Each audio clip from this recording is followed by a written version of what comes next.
kasi ang Pilipinas wala ka rin. Lalo na pag nagbabaha, wala ka rin.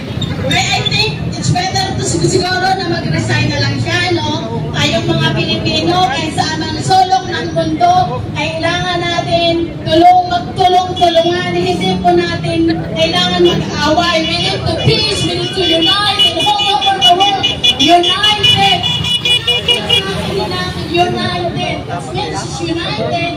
Sa buong mundo, tayong mga Pilipino, magkaisa, magtulungan at hindi away. We need peace at kailangan natin mabuhay ng maayos. Nakikita natin po yung mga politiko.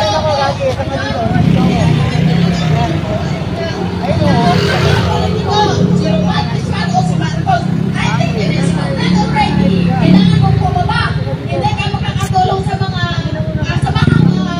bayan ng kailangan mo na lang talagang bumaba. You need to resign now. Bumaba ka na lang. Okay po, salamat po.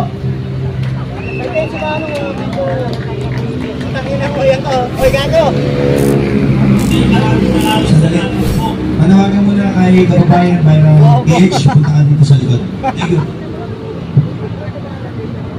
Pakita mo na yung nakawarin siya. Pakinggan natin ang boses ng ating kasamahan, si Ate Beli Fernandez. Ate Beli, nasaan ka na? Oras na para marinig ang iyong tinig.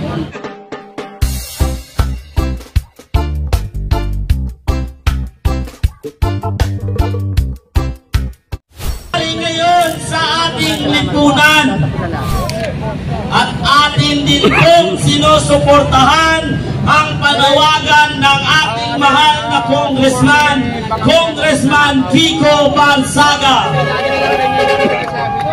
At bago po ako magpatuloy, pwede ko po bang ma-invite yung mga nasa likod na kung pwede magsama-sama na tayo dito sa harapan upang formal na nating mabuksan ang ating programa.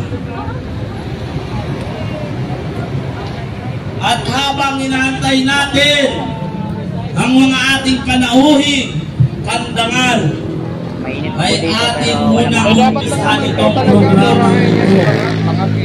Ngayon po ay nagkakaisa tayo nagtitipon upang iparating sa kataas-taasan na ang panawagan ng taong bayan ay tama na, sobra na, wakasan na ang korupsyon.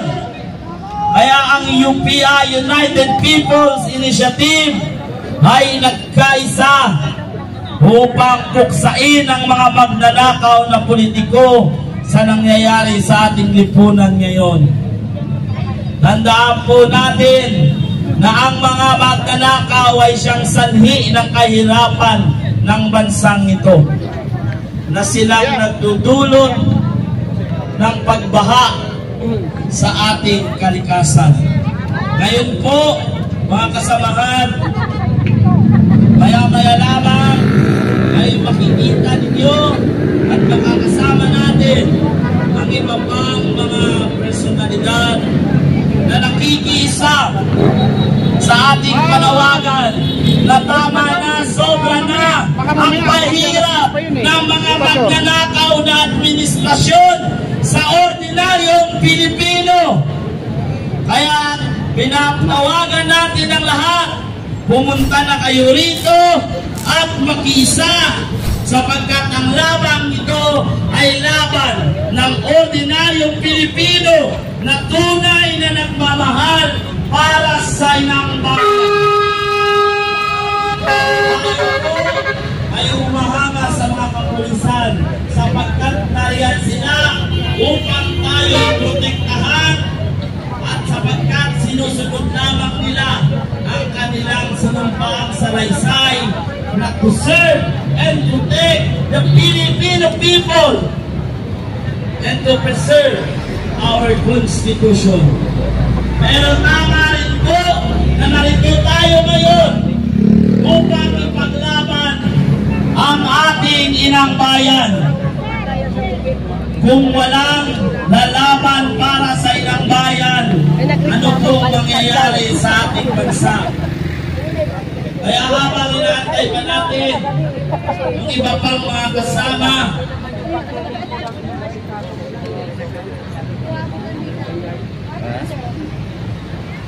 okay, may mga speaker po tayo. Pakinggan po ninyo ang kanilang mga hinaing at hinagpis sa mga politikong magnanakaw na wala nang ginawa kundi magpakabusog sa kaban ng bayan. Ang una po natin magsasalita ay ang nagre-representa ng mga kabagong bayani. Ang sandata ay luha. Blessed, Blessed Natividad. Blessed Gatinaw. Pakinggan po natin ang kanyang tinig mula sa grupo ng OFW. Magandang hapon po sa lahat na nandito. Ako po ay isang ordinaryong tao at ako po ay isang OFW for how many years? Okay, ng ilang dekada. It's almost 20 years. 28 anyos bilang OFW. So, nandito po ako kasi nakikita ko po lagi yung sitwasyon pag umuwi ako dito ng Pinas or sa Agrupan, kung gaano kahirap ang isang bansang Pilipinas at ninumang presidente na nakikita natin kung sino talaga ang nagmamahal sa Pilipino. Okay? So, pinapanawagan ko lang lahat sa lahat ng mga OFW, also in Europe, USA, or in everywhere in this world. Okay, I'm calling everyone and almost all the Filipino people na kailangan natin pababain yung administrasyon ni Marcos. Kasi nanuman, bakit? Kasi po hindi ng milyon ang perang ninakaw sa kaban ng bayan, but it's almost 4 trillions of money. So kawawa naman tayong mga mahihirap. Kaya nga, pabalik-balik pa rin ako sa ibang bansa kasi ang Pilipinas wala pa rin. Lalo na pag nagbabaha, wala pa rin. I think it's better to siguro na mag-resign na lang siya, no? Tayong mga Pilipino, kahit saan ang sulok ng mundo, kailangan natin magtulong-tulungan. Hindi po natin kailangan mag-away. We need to peace, we need to unite in all over the world. United! United! That means united sa buong mundo tayong mga Pilipino, magkaisa, magtulungan at hindi away. We need peace at kailangan natin mabuhay ng maayos. Nakikita natin po yung mga politiko.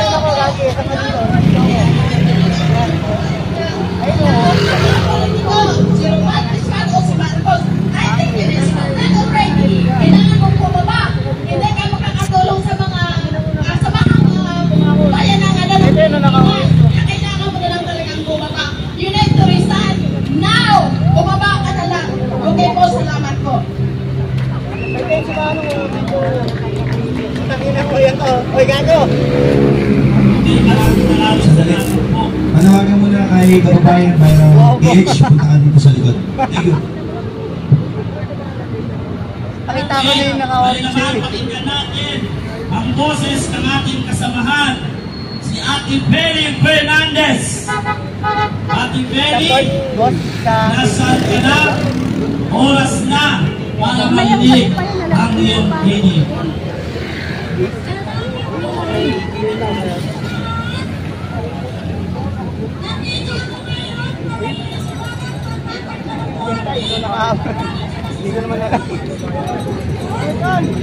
Dikit ng dikit tambot siya.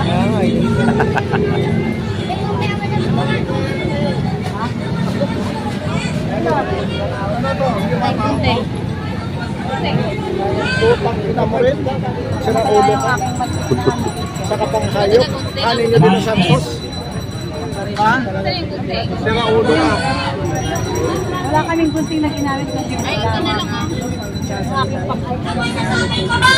Wala nga naman sasabi ko na si Marcos ang Socrates na nangako sila sa mga pinag-aaral nila. Magdalangin sa mga taong bayan kung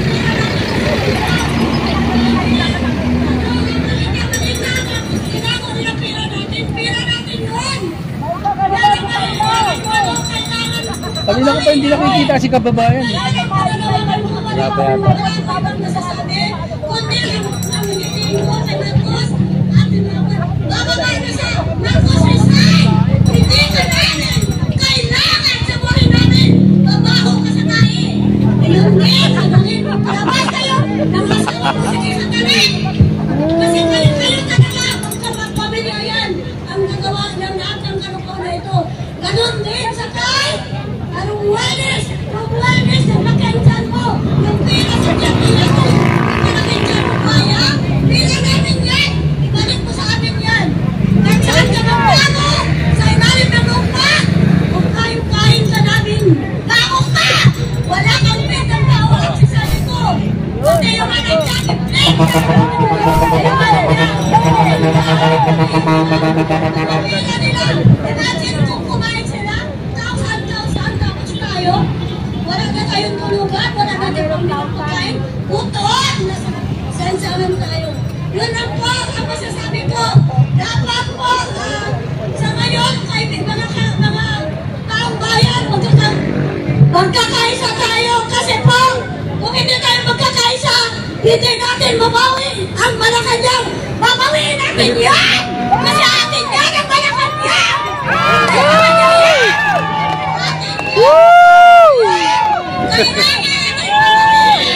Wala kang karapatan magupo dyan, Marcos! Amin yan! Mabawin ng isang alam! Taong bayan ang upo dyan! Taong bayan magpapao sa iyon, kaya taong bayan din ang babawi! Kami yun! Isa na ako doon! Ako si Marcos Black! Ngayon, papatayin mo ba na ako? Hindi ako natatakot! Mabuti pang mabuhay ka sa magtiis ka! Nandito ka, kuya? Wala! Bakasyon. Kahit Kahapon ba wala ka? inuhanin nyo na! Nagbakasyon yan eh. Bakasyon ba?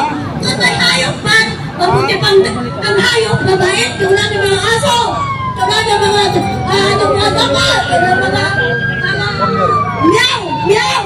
Huwag ka na